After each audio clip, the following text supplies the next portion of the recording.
This is an update on the raised beds. As you can see, both of them are thriving. And the one on the right, this one, has got quite a lot of nasturtiums flourishing in it. And the nasturtiums, of course, are edible. Edible salad leaves and flowers. And they attract a lot of bees. And the bees come down to the nasturtiums and in turn then move on to the pumpkin flowers and the tomato flowers and the courgette flowers. And so it ensures that there's a continual pollination process going on.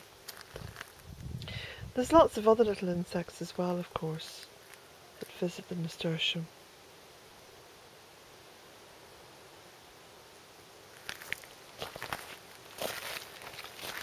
Now the pumpkins are doing well, and they're growing upwards, as you can see here,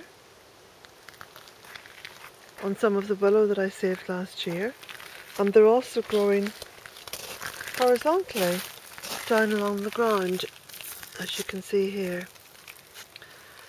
Now I've put the wood, the log, along the path to protect the runner from the pumpkin, and also to capture and reflect some heat onto the pumpkin.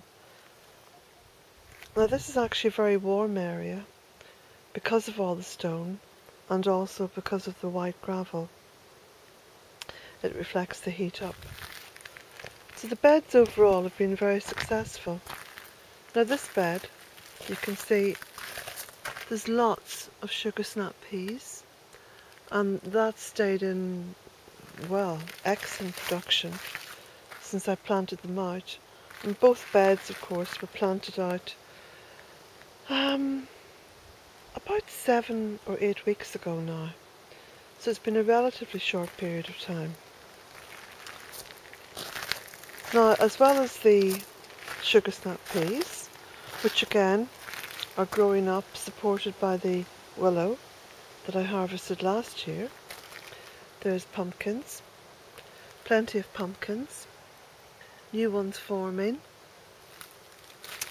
There's plenty of kale and cauliflower and purple sprouting broccoli and cabbage. Lots of cabbage forming there. That's looking quite good. There's courgettes as well. And there's peas. See here. And there's also tomatoes. Now the tomatoes have been very successful because this was planted long after I planted the ones out in the tunnel, and these have been producing much earlier than the ones in the tunnel, and very, very strong plants. And again, you remember that I used the bottomless tin to plant it into.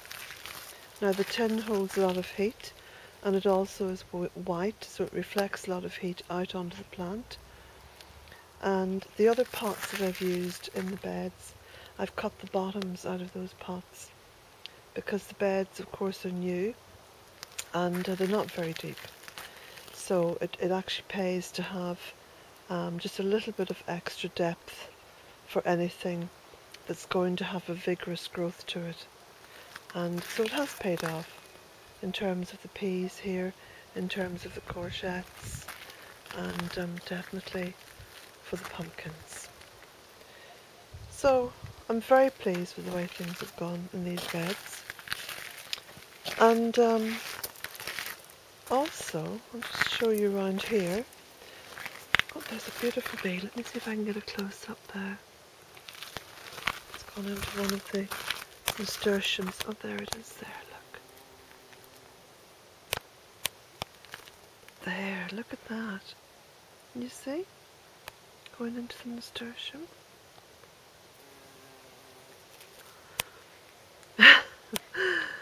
They're lovely to watch. They really are.